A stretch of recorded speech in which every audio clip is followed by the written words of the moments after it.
Dear viewers, in this show tonight, we'll talk about global warming and ways to mitigate climate change. We have scientist Abed Chaudhury and Australian climate activist Guy Webb with us. Good evening, gentlemen. Good evening. Evening. Welcome to the show. Lovely to be here. Good Thank to be you. here. As we speak, there is a big meeting going on in Glasgow. We all know about it. COP26. World leaders got together and they are trying to find ways to reduce greenhouse gas emissions. I think UN wants the leaders to commit to a definite carbon reduction target. So let's start with that.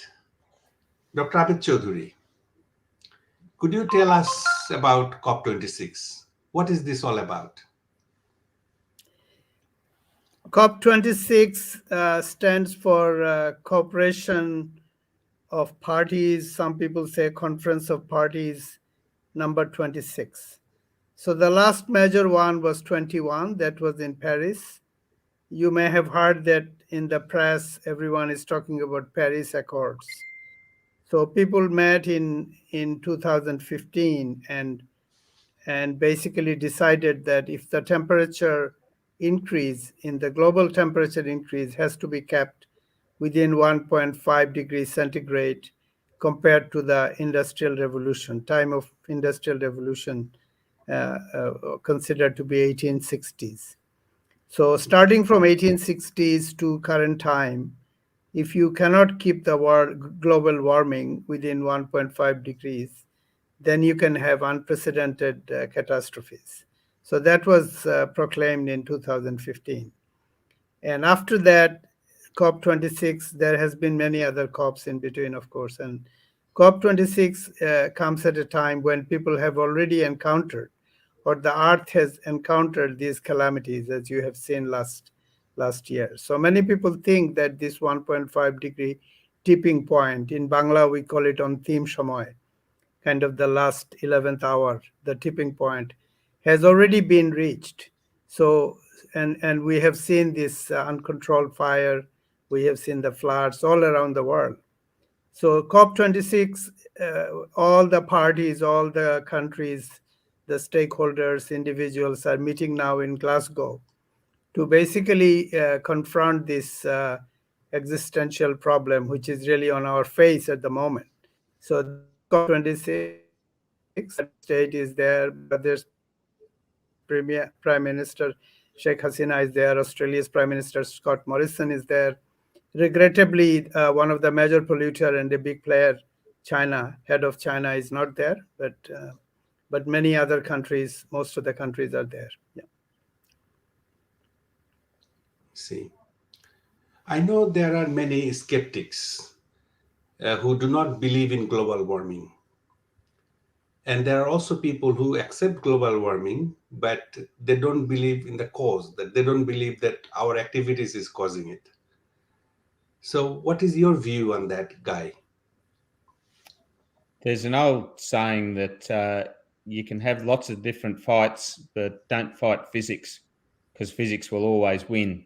And that's what we're looking at with greenhouse gases that are being emitted into the atmosphere. They're easy to measure. We know how many tons of carbon dioxide each year that industry emits into the air. We know how many tons of methane. We know how many tons of nitrous oxide. They're the three main greenhouse gases. And we know how much heat that each one of those gases, each molecule of those gases, we know how much heat that they trap. So it's very easy to calculate from a scientific point of view the cause and effect of physics of sun coming into our biosphere, more of these gases in the atmosphere.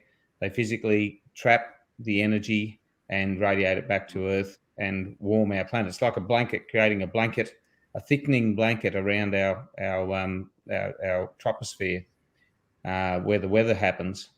And as we add more heat trapping gases, we slowly but surely increase the temperature of the Earth. And it's such a sneaky problem that it's so easy to go, well, it's just a beautiful day. I don't really want to be bothered with this whole Right. climate change thing. And we catch ourselves here. We've had some beautiful weather here, spring weather. And you think, why would I be worried about climate change? It's not like a lion is trying to chase me and eat me or something. It's not an immediate It's a very problem. slow process. It's a very slow creeping process, and that's what makes it such a hard problem to solve, because people don't want to stand up and do something about it quickly. However, as time sneaks by, the more heat that's trapped, and most of the heat's been trapped in the ocean. The ocean has absorbed a lot of the heat. But there was a famous scientist, Hansen, that did the first numbers, and then that was borne out by John Cook, who's a famous Australian climate scientist, who actually did the numbers on how much extra heat is actually being trapped in our atmosphere compared to, as Abed was talking about, pre-industrial levels. And the number was so massively huge that no one could really get their heads around, had too many zeros after it. So they put it in terms that people could understand, and they compared it to the equivalent of a Hiroshima-class atom bomb going off in the amount of heat. And the number, which is something that absolutely staggered me, and it's a great way to get perspective of the size of this problem. It's just been upgraded to equivalent of 5 Hiroshima atom bombs equivalent of heat going off in our atmosphere every second. That's sorry, hang on a second. Every second? Every second.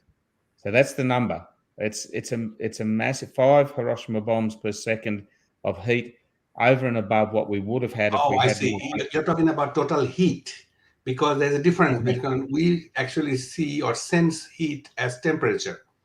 So what's the actual temperature rise compared to pre-industrial period, say 1860 to now? I think Dr. Abed, you mentioned that, but yeah. Well, formally it's about 1.2, but there is an uncertainty in the modeling. So I think the tipping point, given the way it has happened this year, all these unexplainable cyclones and flood and the raging fire in every continent except Antarctica. Because the uncertainty in the weather. I mean, one thing I should say that this year's Nobel Prize in Physics were given to these climate modelers. So there was a kind of a recognition that it has become a science as opposed to somebody's opinion. But beyond that, there is always an uncertainty. I mean, you can say, look, 2 degrees a tipping point, and there could be tipping point at a lower level as well, because there is always a variation in science. So we were confronted with this uncontrollable natural disaster. For the first time, humanity faced this kind of uncontrollable raging forest fires that no one had any idea of how to put them out. And people were even saying that the climate refugees being not from Bangladesh, but from California, let's say, because California has run out of water.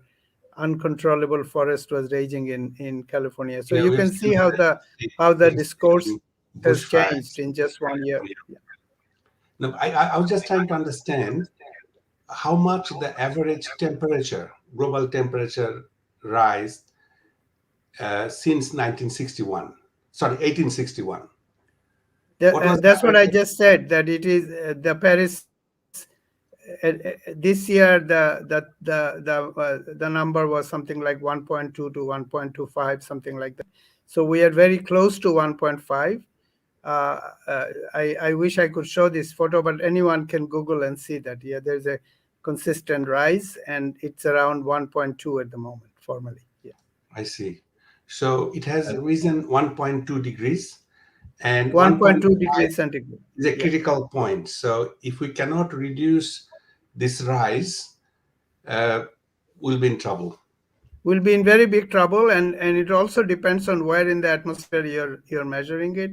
So closer to the Earth, it's more, and so on, and it's an average. 1.2 is an average, but the actual solid Earth temperature, or the temperature of the soil, has gone up a lot more. And you probably know, everyone knows it, that everything is just so much warmer. and the crop Yeah, crop we're is using being it every affected day. around the world. Yeah. Yeah. Okay, let's put it this way. What if we don't do anything, right? We leave it as it is. We keep on burning fossil fuel the way we are doing now. What would the world be like, say, in 30 years' time? What do you think? You Open give it a question. shot, Guy, and then I'll give it a shot. It's not a very nice subject to talk about because it's quite a dystopian future that we'd be looking at if we did nothing, and it Mhm. snuck up to above 2. Potentially, the do nothing scenario can go well above 3 degrees, which makes it nearly impossible in most parts of the world to grow crops reliably. And in my career, I've advised farmers for the last 20 years on how to grow crops as an agronomist. And I've noticed as it gets warmer and warmer, different things happen. Like you get funny finishes to seasons that can really take a lot of yield off crops. Unusual frost periods come in that never used to before. Seasons start to change and crops get harder and harder to grow. And that's at 1.2 degrees. We can notice that. Mhm. There's been some good data done on yield reductions correlated with the changing climate. So as we go up into those perilous periods, and particularly Abed's referred to tipping points where you get on a slippery slope that you can't get off. And one of those big tipping points is the Greenland ice sheet, as it's white because it's frozen and it reflects heat back up into the Mhm. atmosphere and back into space. But as it Mhm. melts, of course, it gets darker with the darker water Right. and it Right. starts to absorb more heat. So you get this rapid increase in heat. And as it melts, it can release a lot more methane, which is a heat trapping gas as well. And then it's a runaway process through to what they call hothouse Earth, which is basically an unlivable environment for human beings. And So methane, I that's think, is worse literally than killing the CO2, isn't it? Methane is a lot worse. And this year you could see that the permafrost and the Arctic region, the tundra, we say in Bengali, tundra. The tundra was also burning. The tundra permafrost was burning. The melting was occurring in the northern Permafrost. Arctic region. Yeah. And I I see. think, as Guy said, that beyond the tipping point, you start to have the polar ice melting and the rise of the sea level. And even I think in the worst case scenario, you would have people, things like Sydney Opera House will get inundated, and big chunk of Bangladesh will get inundated. Maldives will be completely wiped out. So there will be hundreds of millions of climate refugees, where people will want to move to higher level, and these I countries see. don't have higher levels, so that Okay. there will be hundreds of millions of people wanting to move from one country to another in the international. It's an absolutely shit scenario, and it's amazing that how we are not paying any attention. We are happily burning our coal, we are exporting coal, we are putting up coal-fired gas stations, etc., etc., pretending as though absolutely nothing is going to happen, which is I, really a I know, fool's I know, paradise. Yeah. I know. Just before COP26, I think Scott Morrison was a bit reluctant to go, and I think the pressures came from the national side. Mm. What is their concern?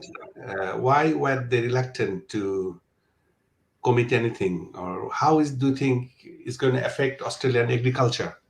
Guy, maybe you can throw some light on that. I think there's a general reluctance to accept the science. There's obviously coal and iron ore support the Australian economy to a massive level, and the thought of switching off that tap and trying to change over to other industries really rapidly is not very palatable financially to certain sectors of our economic community.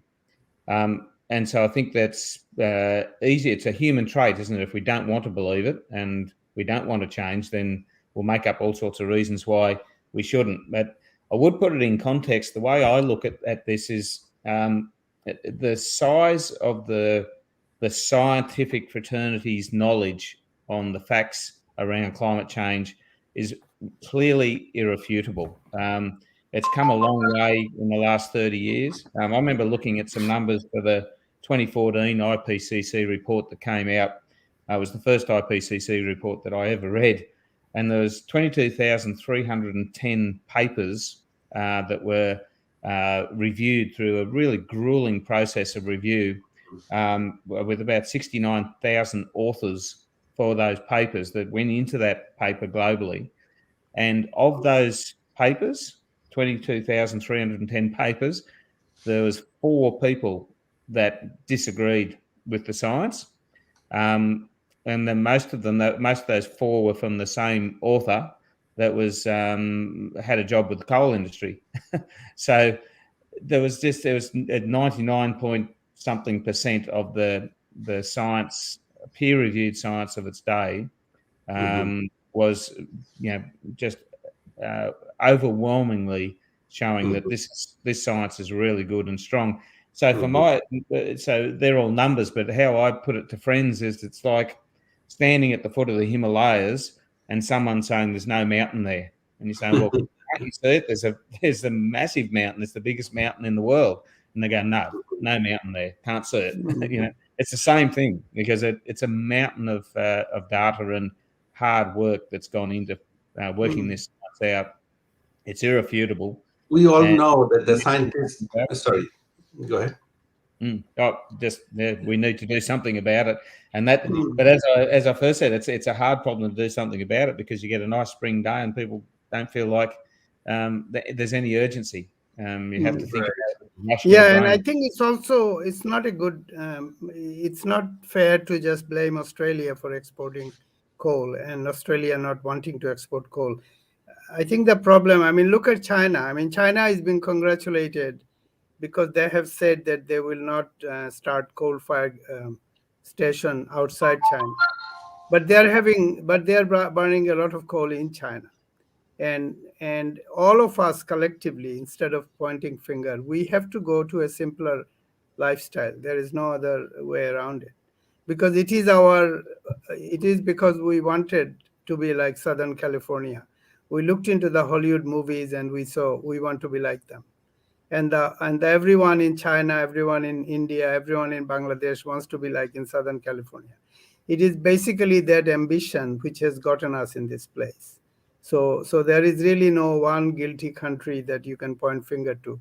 I think all of us collectively have to make very drastic decision and go back to a simpler lifestyle in order to save the humanity and, in fact, the whole biosphere from this calamity. I had a discussion this afternoon with a friend, and she was saying that we are looking at the scientists for the solution, but the scientists are the ones who created all this, because they made up all this, invented all these time-saving devices, and that caused the disaster in the first place. So how can the scientists solve this problem? No, I don't agree that scientists caused the problem. I think the capitalism, this idea that you have a life, liberty, and pursuit of happiness, as the American Constitution says. So that pursuit of happiness is translated into saying that I want to have a house as big as the next guy. And it is that pursuit of happiness doctrine which caused the problem, not the science that caused the problem. When the pursuit of happiness has been interpreted to get more and more, So I think someone said at that point that the biosphere or the earth has enough for everybody's need, but does not have enough for everybody's greed. So we are living in a system, free enterprise, capitalist, whatever you want to call it, where the grade is stoked up to the nth level, where it is okay to have 10 cars, So everybody is trying to match that in terms of aspiration, and pretending that there is no trash that they're creating for the environment in the process, but actually they are creating a trash in the environment. So starting from 1860s, we started the gravy train of our movement, starting with the steam engine and capitalistic forces going into the other countries and globalization. And if you count year by year, It is also the trajectory of the accumulation of the greenhouse gases. It's the one and the same thing. So that is really the paradox. I mean, the question is, how do we reverse it? Mm-hmm. And I mean, Guy can comment on it. I mean, we are hoping against, we are kind of coming up bravely with a formula that we can actually reverse it. So, I think Mm-hmm. I'd like to comment on two things you just brought up there, Abed. We're only talking about the other day with a friend when you're talking about garbage and landfill. That's so common in all our lives. But you look at indigenous cultures; they didn't have landfill. They didn't have garbage tips. They didn't have words for that. You didn't Mm-hmm. just throw a big pile of rubbish in, and that didn't break down. Like, there's no such thing. But our society is just, modern society is everything is a rapid sort of like a conveyor belt from the manufacturing factory. You use it for a bit and put it back on the conveyor belt so it gets to the tip as fast as it can, so you can go and buy another one. And that's how our economy Mm-hmm. drives through consumerism rather yeah. than recycling. I think the next we as humans we act out of joy and optimism. We don't do very well by acting out of anxiety, and I think that's the other really strong point. If people do understand about climate change, it's so easy to feel anxious about it and then collapse in on yourself and not actually do anything because you're so anxious. You've got to act Mm. out of joy and optimism, and you've got to look towards the future in that light. And for mine, I look at what the future could be, how we could design the future, and I think rather than this one-way trip to the garbage tip, everything should have a use, recycled, repurposed, just zero going to the tip. Everything's got a use. If it's got manufactured and made into a material, we can just keep using that material over and over again and get really smart about that and change our economy to reflect that. This one-way trip to the tip is something that can't keep happening. And Yeah. then switch over from the physics of putting the wrong gases into the air that's trapping heat. You need to switch that tap off and switch over to renewable energy that traps the sun and the wind and the wave energy that fuels our cars and our homes and our lifestyles with a neutral footprint. Those two things alone gives me a lot of purpose and a lot of joy and a lot of optimism going forward, because I do think there's some great solutions there that we can adopt. We just need to have the will to move in that direction. I think Yeah, we have so a we can have question. circular economy, like a guy is saying, in a very sophisticated way. But we should also convince ourselves that we can go back to a simpler lifestyle as well. So I have a in my own question. life, I grew up in a village. We didn't have running water, we didn't have electricity, we didn't have heating in the house. And however, our lifestyle, our thinking was not primitive or simplistic.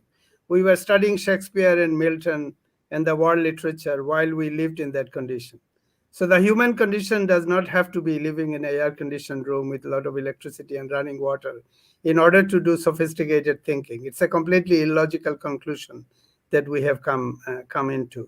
And I would advocate everyone to think of becoming simple again. Sure, you can have a clever technical solution, you can have circular economy and not have so much trash. You can do that. But in parallel, you should also cherish the simplicity and nature. And another thing we have done as a byproduct of all this modern life is that we have completely destroyed biodiversity. We have gone for the culture of monoculture, and we are growing one crop rather than 100 different crops, and which is causing all kinds of nutritional disorder in our own body. So while we have trashed the environment, we have also trashed our own body in the process. Um, Now, our show was about science, like let's talk science. Can science help? Like we know that we can develop technology that can reduce greenhouse emission, right? By using, instead of using fossil fuel, if we use renewable energy, geothermal energy, or solar power, wind power. So that will reduce greenhouse emission. But there is already a lot of greenhouse gases in the atmosphere, right? So, is there any other way that we can sort of absorb all that and make it better? Yeah, I Now, would this ask Guy probably is to a very respond to that technical because this. area. So, why don't you, Dr. Abed Chaudhury, take over? And Well, I would like to ask Guy to comment on it because this is one thing that has been his life's work in terms of a particular phenomenon called soil carbon sequestration, the device of taking the greenhouse back into the soil. So I would ask Guy to talk about it first. Thanks, Abed. It's a leading question for me, so I'll try to keep this short because it's a subject that I can talk underwater with a mouthful of marbles about. But it is, as Abed said, carbon sequestration and into the where do you want to sequester carbon? So carbon exists as a gas or as a solid. When it's up in the air, obviously it's a gas. But when it's in the soil and in the landscape, in living things, it becomes a solid. So trees, for example, are made up mostly of carbon. The same in the soil. If you think of your vegetable garden and you dig into the vegetable garden, it's nice and black and smells beautiful, and it's because it's full of carbon. And carbon is so very vital and enriching to soils, holding more water, holding more nutrients, making them more friable, more effective for plant growth. So we've known this for a long time that carbon is so vital for soil health and growing crops. But now we can think of it in terms of a sequestration sink. So you've got sources of carbon going into the air, and you've got sinks for carbon to trap carbon. The second largest terrestrial carbon sink on the largest terrestrial carbon sink on the planet, the second carbon sink on the planet, second only to the ocean, is agricultural soils. And farmers manage those soils. So if we can give them the tools and the systems to draw carbon down into their soil through their crops from the air down into the soil and trap it in the soil, that's a massive carbon sink that we could employ to reverse climate change. And that keeps Abed and I up at night thinking about how this process might happen. And one of the things Abed particularly is working with is a particular fungus that we can put onto the roots of plants that have a peculiar ability to trap that carbon really well. So we look what I call the racehorses of the fungi world, the fungi that are excellent at trapping the carbon in the root zone. And we join the fungus with the plant and facilitate that process of carbon sequestration to happen.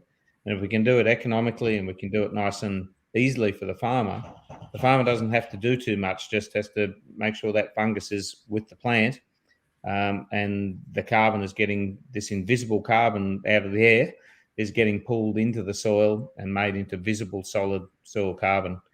And that's a process that feasibly can be done at scale and at speed. And that's what's got us so excited.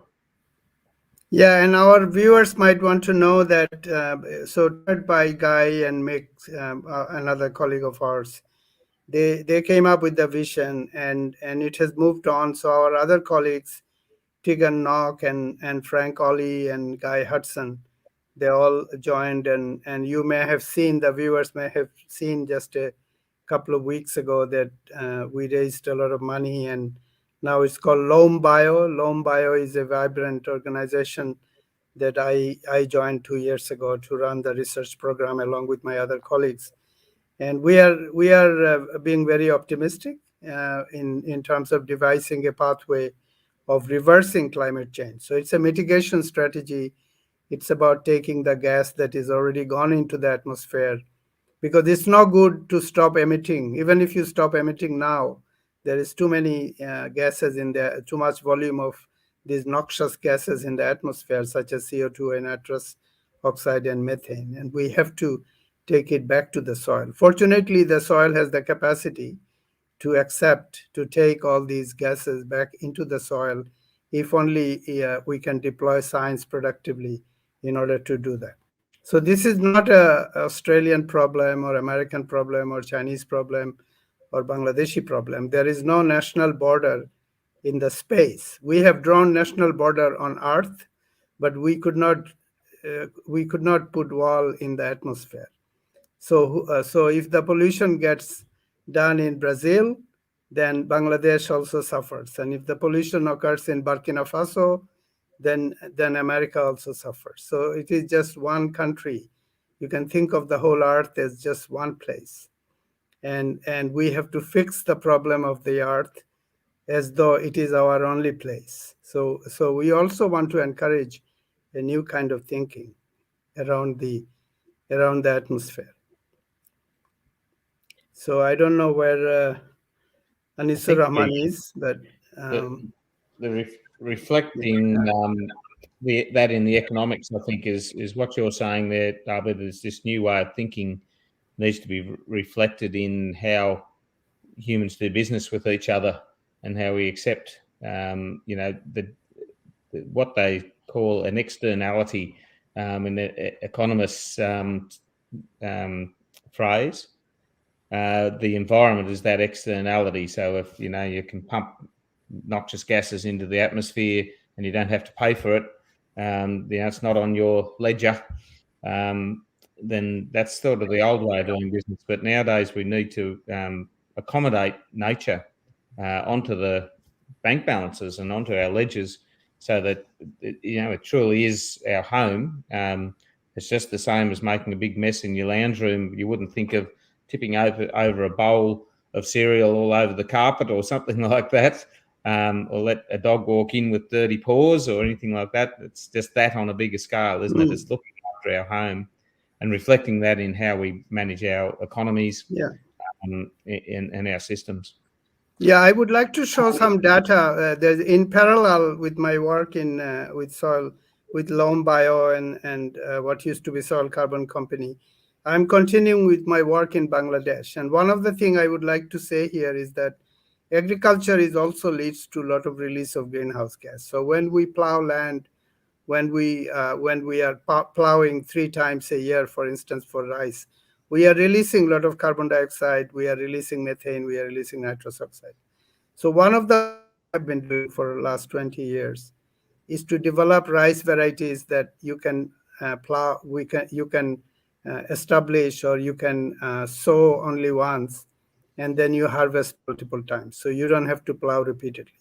So in Bangladeshi terms, if you started your rice plant in what we call boro after at the beginning of the year around February, then I have developed some rice varieties which will go on living the whole year and will give you, in fact, the 5 crops. So I have some pictures I would like to show of them now, if it's possible. So here you can see that we have, if you can go back, if you just go, no, not just go back. Yeah. So you can see at a distance, you can see rice is there, ready to be harvested. And what you are looking at, the rice we have already harvested. And now rice will grow again from this harvested region where the stubbles have been left. So we can induce the stubble to grow again. And at the distance, you can see what would happen if the stubble were to grow again. So this is waiting for the second harvest. Next photo, please.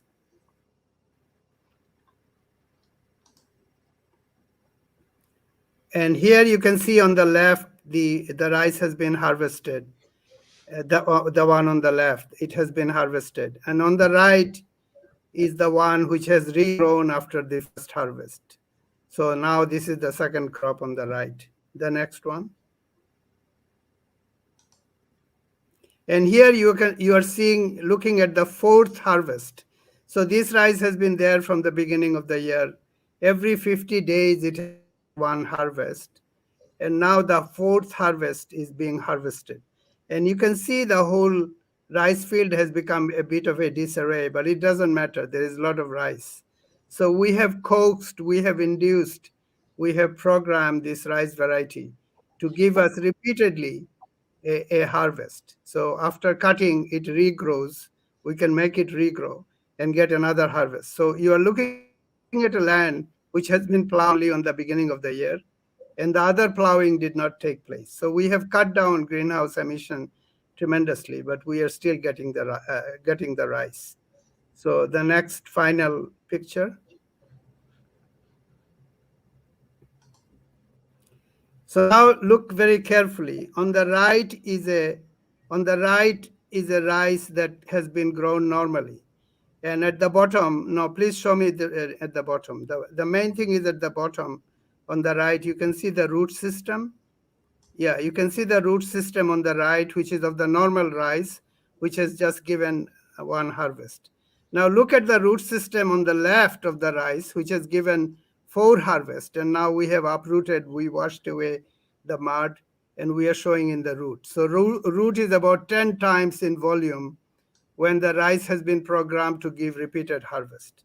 So not only are we getting a harvest for our food in the form of grain, we are also enriching the soil, because more root means there is another harvest under the soil. And after growing 4 times, it is giving harvest towards the top, and it is giving harvest back to the soil in the form of root and more carbon.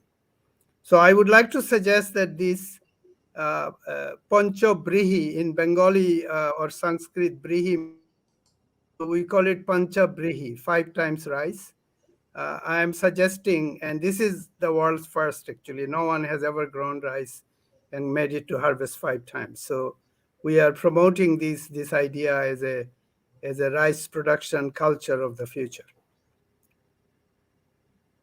Fantastic, Abed. I mean, see, I've never been involved with growing rice or any kind of agriculture. So to understand correctly, when you are saying is this variety of rice, I mean, you sow it once and you just harvest 5 times. You don't have to. Yeah, you continuously harvest from the same body of the plant every 50 days till you have harvested 5 times. And then by the time 5 times harvest takes place, you have come to the end of the year. Winter has started again. So as I have told you, we have done 4 harvests and we are waiting for the 5th one, which is going to be about end of mid-December. And really what will happen beyond that, we don't know, because it's world's first. We will keep it in the field, see it will recover from the winter, and next year after rainfall comes at the spring, whether it will recover, we don't know. This is the first experiment of this So kind. where are you doing this experiment? In Bangladesh? In Bangladesh, in my own area, in the field. Yeah. I see. Right. Well, that sounds very interesting. That it also makes agriculture much easier, I suppose, because plowing the land takes time, takes energy, takes a lot of effort. Yeah, and particularly the greenhouse gases released every time you plow. Yeah. So I see. it's a saving of that plowing as well. Yeah. Amazing. It's really amazing. Okay, so I did actually had a chat with Dr. Shopon Paul, and he said he might join us tonight. I can see him. Yeah, he just came in. So can I invite Dr. Shopon Paul? Yeah, of course. Yeah, bring him in. It's a very interesting discussion. We are enjoying it. So Hello, Dr. Shopon hello. Paul. How are you? Hello, I'm good. Thank you. I'm really enjoying the discussion. And Dr. Abed Chaudhury, he is a very reputed scientist and a very loved person in our community. Guy, if you did not know that bit. And Guy, I knew about your work a bit. And very, very promising field in terms of soil carbon sequestration, particularly in agronomy or in the cropping area, other than the forest, which is perhaps a more mature and established market. So now I'm curiously listening to the discussion. Please carry on. Now, I'm very excited about this variety of rice that Dr. Abed Chaudhury just showed us. So where was this rice variety developed? I mean, this was originally developed about 10 years ago, where I actually selected for regeneration. We call it Punarjiboni Krishi or regenerative agriculture, which also in English means something different. But I was looking for a regenerating rice where you demand second, third, fourth. So I did an experiment about more than 10 years ago where I selected in the field for rice which will regrow. And in Sylheti old language, in Sylheti song, there is a song which says that the old widow used to live from Neradhan, which is regrown rice. So we have this concept of Neradhan probably going back thousands of years. And what I did is to really turbocharge this Naradan phenotype, as we call it, and selected some variety which has the high potential to regrow. And for the first time this year, because I only got second crop before, and that was reported in the press and everything. But this year, for the first time, I let the crop stay on the field through the whole year and demanded third, fourth, and fifth. And I was amazed to see that sometimes the third crop was bigger than even the first crop. And the rice seemed to have undergone this transformation of continuous regrowth, which really surprised me and my colleague farmers. So I do it in collaboration with the farmers of my village. I know you are a geneticist. Am I saying it right? Genetic scientist or something? Yeah, you can say that. Yeah. So, did it involve this plant, this rice variety? Did it involve any kind of genetic engineering, or No. just It's by just selection conventional breeding and selection. It's and just breeding like and selection? I it's see. just like biology. You generate the variation and then you select. So it is just Exactly. conventional breeding, but Mhm. breeding very intelligently with the right number of right kind of parents. So it required a lot of deep knowledge about rice varieties and what we call the ecotypes, different types.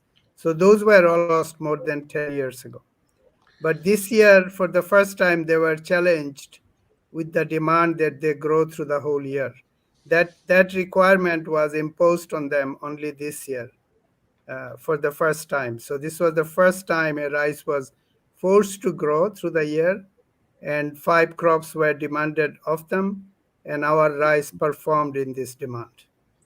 They Fantastic. did Just give if us I quite may, sorry, yeah, sorry, Anis, yeah, okay, yeah, just to a supplementary question, if you like. It sounds really very exciting and then promising. I would like to say, I'm not a crop scientist. I am a fisheries scientist, aquatic scientist rather. So I'm more interested in blue carbon, but that's not a subject we'll talk today. In this item, I just wanted to know that the size of the crop every time that you had 3 harvests. So, what was the size of the crops? Was it diminishing over time? We trialed 20 varieties. Some of them diminished, some remained the same, and some even increased in the subsequent crops. So just to give you a figure, Hmm. in Bangladesh, the national average yield per hectare per year is 4 tons, 4 tons per hectare, number 4. And through this process, what I have already obtained after the 4 harvests is 13 tons per hectare we have already harvested, and we are waiting for the 5th harvest. So some of them, the first, second, and third, and fourth even, have been virtually identical in the range of 3 to 4 tons per hectare. You can see the size of the roots there that you've built because you're not replanting and have to rebuild the roots. The root system keeps getting bigger and bigger and bigger, which of course is more carbon going into the ground in physical root mass, which is That was my next question. I was about to ask that. Does that help actually in what do you call this? I can see a sign behind you, Gay, says soil sequest. I suppose that is the process through which plants store carbon in the soil, right? Yeah, they literally take it straight out of the air as carbon dioxide. They mix it with sunshine and water with Yes. photosynthesis and Photosynthesis, yeah. make a solid form of carbon and a liquid sugar, and then that liquid sugar goes out to make structures, plant structures, and then the microbes get a feed as it gets dribbled out into the soil as well. And the really interesting thing that I think Abed's got here also is the longer that a plant root can be in the soil, the longer the time the microbial communities can build up around that root, and in particular different fungal communities. And soil fungi are more responsible for sequestering carbon than their friends, the bacteria. So the longer you can have a root in the ground, like with perennial systems, Dr. Paul mentioned about mature forests. That's kind of the end of the top end of the succession period, where you've got big mature trees, and underground you've got massive numbers of fungi there that have been able to develop. So the longer you have a root in the ground, the more fungi you get, is the simple picture. And that's why I'm really excited about what Abed's doing here, because it ticks every box. The obvious ones of just planting once, less costs, a more robust plant with a bigger root system, more carbon going into the system, and that carbon being secured by a more mature microbial community around the root system. It's just got everything going for it. So I'm really excited to see where it's going to go. And particularly, and Abed and I have talked about other crops, whether, Abed can do this with other cereals, wheat and barley and oats and things like that. Got tremendous. Yeah, we are discussing. I've been in discussion with Guy and others to do this in Australia in other crops. And as I said, this is just one earth.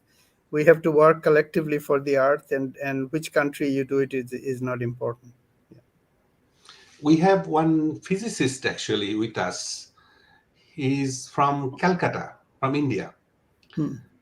And what he says, Anisda, I am listening it, enjoying the program, which is very informative. So thank you.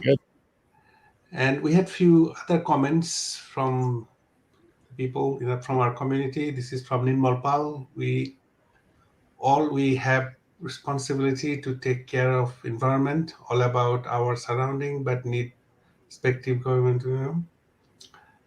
Okay. Oh, I see. I thought it was a question. Okay. And then another comment from Tuba Yasmin. Climate change is a burning issue in this concurrent world. All of us have to be not only aware of this, but also act carefully. If climate change could be a course in an educational institution like high schools and universities, then the youth could join this mission to mitigate this problem directly. Yeah, very important. Great. And so, is there any other question, Dr. Shakunpal, you want to ask? No, not a question. Just rather a comment. Like, we have been saying that.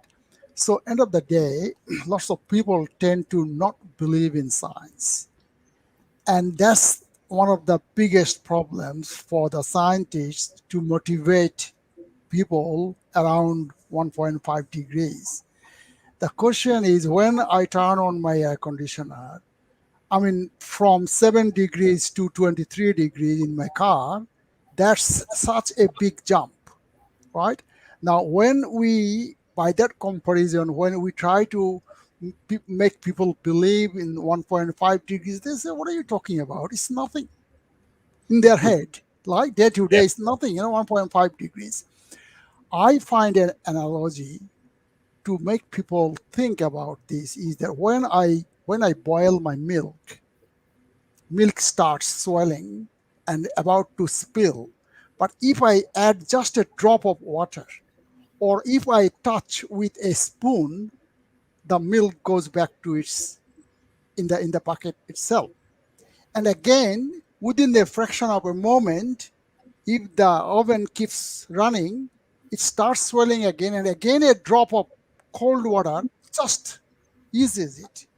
That is a fraction of a degree of centigrade. So either it spills or it stays And that's the comparison. I think that's one way probably you would be able to Yeah, get the Good message. analogy.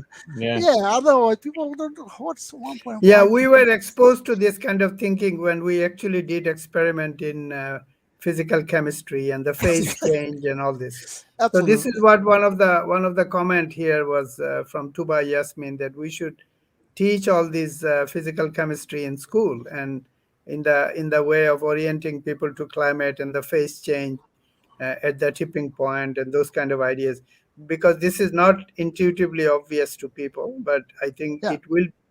If it is become part of the curriculum, then everybody will get to hear it and learn It's it. the it's the difference between ice being solid and ice being liquid, isn't it? Great. One Absolutely. one degree. Mm. So yeah. Yeah, because And I temperature is think we are Australians and we are members of the art community, but in particular we come from the cultural context of being Bengalis, and there are 250 plus million people who speak Bengali. So in order to reach out to those people, to our language group, is also an enormous implication for climate. Because imagine if 250 million people start behaving in a particular way. I even say, because I'm not coming from a deeply religious tradition, but I say 2 billion Muslims, we have to reach out to them and not talk religion, but talk climate. Imagine what would happen to the earth if 2 billion people behaved in a particular way, which is supportive of the earth. So it's a bit like that. We can fragment ourselves into different groups and maybe target those groups. That could be another way of doing it. that 2031 on your sign at the back, Guy. What does it signify? What is that? It's a aspirational date in the future. So 2031 of when we need to pull down about 60 gigatons of carbon out of the air into the world's soils. So that's our mission, is to double the world's carbon soil carbon and draw down a massive amount of carbon in that period of Can time. you So that repeat that number again? How many gigatons you said? 60 60, 60 16 or gigatons, 60? 60 60 was the gigatons. aspirational number. We set it about 5 years ago. We set that number. We did some rough calculations based on the science of how fast that we thought we'd be able to do it, and how fast we'd need to expand, the sort of technologies we'd need, and the sort of capacity that the world soils would have. And we set ourselves that target of 60 gigatons by 2031. So we've So got a little way to go. you But actually lead a, do you have a research organization that is developing this soil sequester process, or?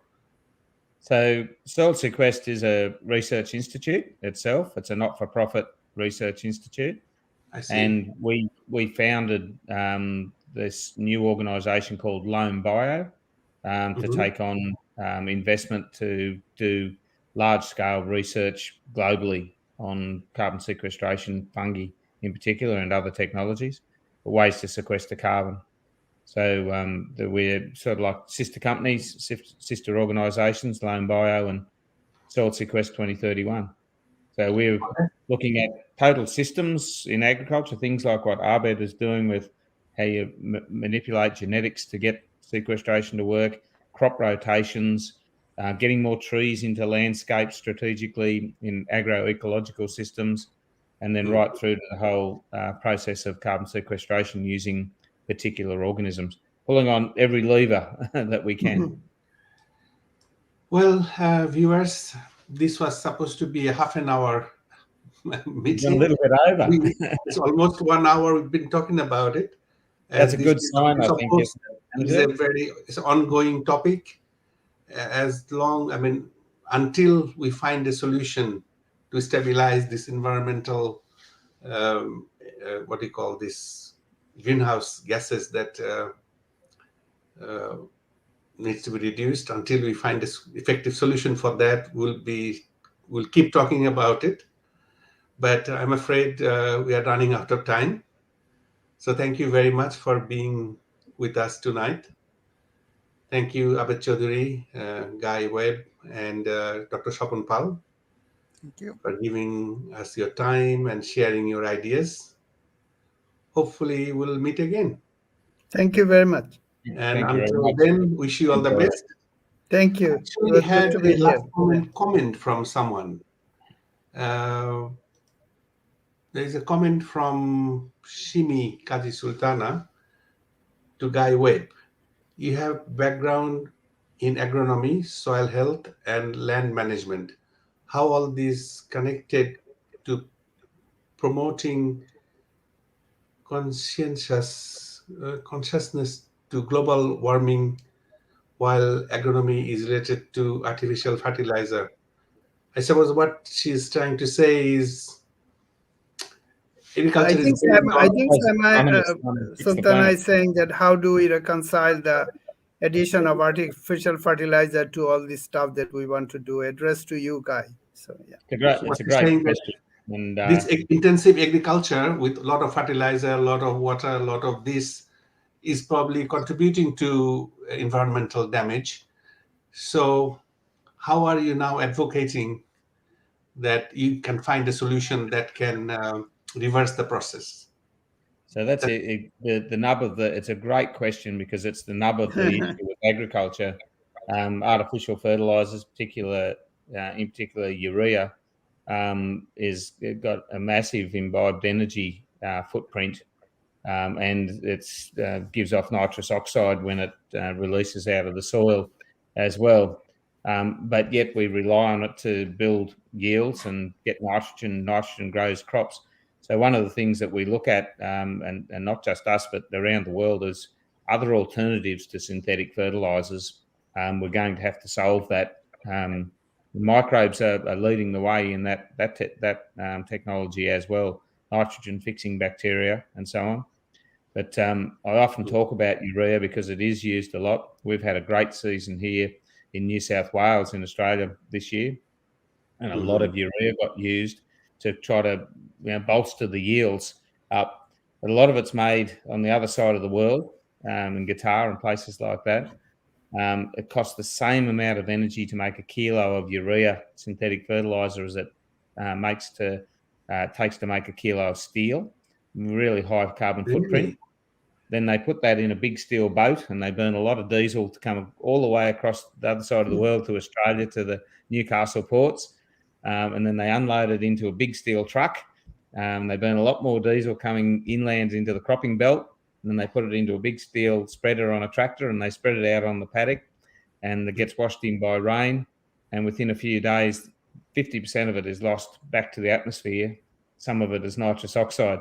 It's the most ludicrous thing when you think about it in terms like that. It's such a high energy product, and we lose such a high amount of it, and it's a greenhouse gas when we lose it. So solving that so that we can maintain yields and get nitrogen back into our systems in a natural way is really the focus. Some of the large focus of our research. So it's a great question. It's one that's Good question. that And needs to if I were to add just one sentence from my side, we need to really bolster biological nitrogen fixation as opposed to chemical nitrogen fixation. Yeah. Now the question is, why do you produce so much crops? Why do we produce so much wheat? Because we have so many mouths to feed. Yes. So, That's right. so are there too many people on this world or on this earth, or what is the? Well, we have to philosophically we accept that everyone who is born is entitled to a life and food. We don't go there in terms of questioning. So we have to solve it through technology. By what was chemical and damaging, we want to convert it into non-damaging and biological. I think that's the kind of a win-win approach. Yeah. Understanding what the problem is to start with, and then you can solve it. And I think we're coming into the light now where we're clearly understanding what the problems are that we need to solve, and then we apply our intelligence to solving those problems. I think that's the solution. True. All right. I think I really have to wind this down now. It's becoming, in Bangla, we call it adda, which is just an end, which just goes on and on and on. Yes. And it's becoming like an adda. Thank you for your participation. Thank you to all the viewers who sent their questions and comments. And I really learned a lot. This new plant, this new rice variety that Dr. Abed Chaudhury showed is really amazing. I didn't know about this kind of thing happening. So, and if this can be done for rice, I'm sure it can be done, as the guy also suggested, that for other crops as well. So good on you. So I hope we'll meet again. Till then, wish you all the best. Thank you. And Thank you very much. good night. Thanks. Good Good night, night. viewers. Lovely to Bye-bye. meet you. Bye-bye. Bye.